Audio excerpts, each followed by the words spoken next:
Bonjour à tous.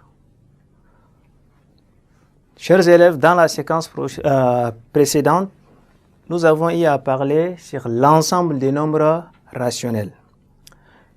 Dans cette séquence, nous allons voir la simplification des nombres rationnels et on va essayer de finaliser ça avec la comparaison des nombres rationnels. C'est très important. Mais vous devez être à mesure de connaître que lorsque nous avons vu les fractions, on a parlé également de simplification. Donc la notion de simplification des fractions est pareille avec la notion de simplification des nombres rationnels. Donc on va prendre une petite méthode qui va nous dire la même chose avec les simplifications des nombres, en fait des fractions.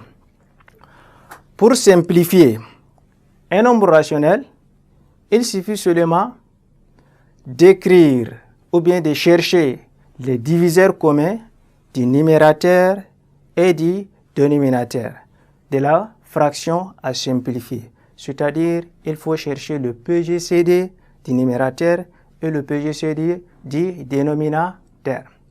Ou soit, on décompose les termes de la fraction donnée en produit des facteurs premiers, ce qui nous ramène toujours à la recherche du PGCD. Et par là, on procède aux simplifications possibles. Je vais vous donner des exemples.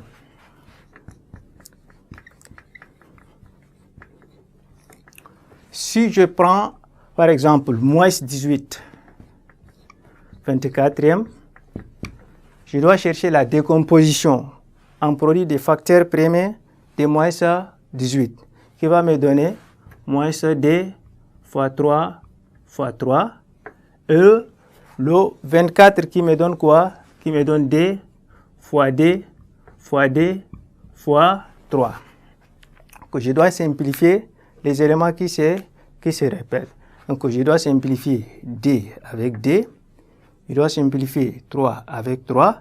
Ce qui me reste au numérateur, seulement moins 1 fois 3 qui donne moins 3, le tout sur le 2 fois 2 restant là, qui est équivalent à 4. Donc, on peut dire moins 18, 24e, a pour forme simplifiée, moins 3, 4e. Ça, c'est un nombre rationnel, d'accord? Et c'est un nombre également décimal. Il y a une distinction entre certains nombres rationnels qui sont également des nombres décimaux et en fait certains nombres décimaux qui sont des nombres rationnels forcément, et il y a des nombres rationnels qui ne sont pas des nombres décimaux. Par exemple, si je prends 3 demi, ça donne 1,5. Après 1,5, il n'y a rien, c'est-à-dire la partie entière c'est 1 et la partie décimale c'est 5, et cette partie décimale-là, elle est finie. Ce nombre-là, c'est un nombre qui est décimal et à la fois par là rationnel. Et par contre, si je prends un nombre comme 10 tiers, ça donne 3,3333 qui est infini la partie décimale. Donc ce nombre-là, ce n'est pas un nombre décimal, mais c'est un nombre rationnel. Ça, c'est une remarque. Concernant la comparaison, la deuxième partie de la séquence, pour comparer des nombres rationnels, c'est simple. Si les deux nombres rationnels ont les mêmes signes, il suffit de comparer le nombre qui est plus grand. Mais lorsque ces deux nombres-là sont négatifs, le nombre qui a la plus grande distance, ce nombre-là est plus petit que l'autre. Je prends un exemple de comparaison.